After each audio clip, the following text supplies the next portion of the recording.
GATE 2024, another one more question.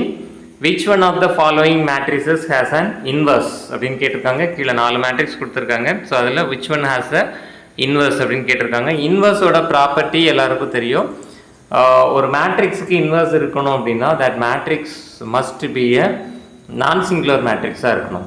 If it is a singular matrix mean determinant of matrix is equal to 0 அப்படின்னு படிச்சிருப்பீங்க. ஒரு matrix வந்து சிங்குலராக இருந்தால் determinant of A is equal to 0. So அப்போது matrix இன்வர்ஸுக்கு வந்து நான் சிங்குலராக இருக்கணும், அதாவது சிங்குலராக இருக்கக்கூடாது. மாடுலஸ் ஆஃப் ஏ வந்து 0வாக இருக்கக்கூடாது. ஏன் அப்படின்னா இன்வர்ஸோட ஃபார்முலா 1/மாடுலஸ் ஏ அட் ஜே அப்படின்னு பார்த்துருப்பீங்க, அட்ஜாயிண்ட் ஆஃப் ஏ. ஸோ இப்போ மாடுலஸ் ஏ 0 ஆகிடுச்சு அப்படின்னா 1/0ன்னு ஆன்சர் வரும். ஸோ 1/0 வந்து it is not defined, infinitive. So அப்படின்னா உங்களுக்கு இன்வர்ஸ் கிடைக்காது. ஸோ அப்போது ஒரு மேட்ரிக்ஸ்க்கு இன்வர்ஸ் இருக்கணும் அப்படின்னா கண்டிப்பாக அந்த மேட்ரிக்ஸோட modulus A is equal to 0 இருக்கக்கூடாது. தட் இஸ் நான் சிங்குலர் மேட்ரிக்ஸாக இருக்கணும்.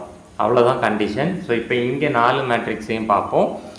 மேட்ரிக்ஸ் ப்ராப்பர்ட்டியில் படிச்சிருப்பீங்க, ஒரு மேட்ரிக்ஸோட டிட்டர்மினன்ட் வந்து எப்போ 0 ஆகும் அப்படின்னா நீங்கள் டிட்டர்மினன்ட் கண்டுபிடிச்சி 0 ஆகுதா அப்படின்னு பார்க்கலாம். அப்படி இல்லை அப்படின்னா ஏதாவது ஒரு 2 ரோவோ 2 காலமோ சேமாக இருந்தாலோ இல்லை மல்டிபிள் ஆஃப் சம் கான்ஸ்டண்ட்டாக இருந்தாலோ வந்து 0 அப்படிங்கிறது உங்களுக்கு தெரியும்.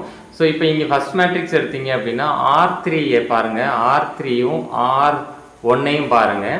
R3 2ஆல் மல்டிப்ளை பண்ணிங்கன்னா R1 கிடைக்கும். ஸோ அப்படின்னா இது வந்து 0, அதோட டிட்டர்மினன்ட்.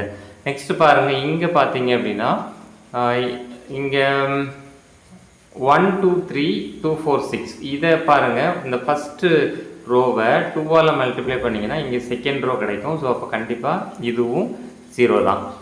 நெக்ஸ்ட் அதே மாதிரி இந்த இந்த ஃபோர்த் மேட்ரிக்ஸை பாருங்கள், இதை வந்து 3ஆல் மல்டிப்ளை பண்ணிங்கன்னா இந்த R1ஐ 3ஆல் மல்டிப்ளை பண்ணிங்கன்னா R3 கிடைக்குது. ஸோ அப்போ இந்த மேட்ரிக்ஸும் 0 தான். ஸோ அப்போ கண்டிப்பாக இந்த மேட்ரிக்ஸ் தான் உங்களுக்கு ஆன்சர். ஸோ ஆன்சர் பார்த்தீங்கன்னா சி. இந்த சிக்கு மட்டும்தான் இன்வர்ஸ் ஃபைண்ட் அவுட் பண்ண முடியும். ஸோ மற்ற எந்த மேட்ரிக்ஸுக்கும் இன்வர்ஸ் ஃபைண்ட் அவுட் பண்ண முடியாது.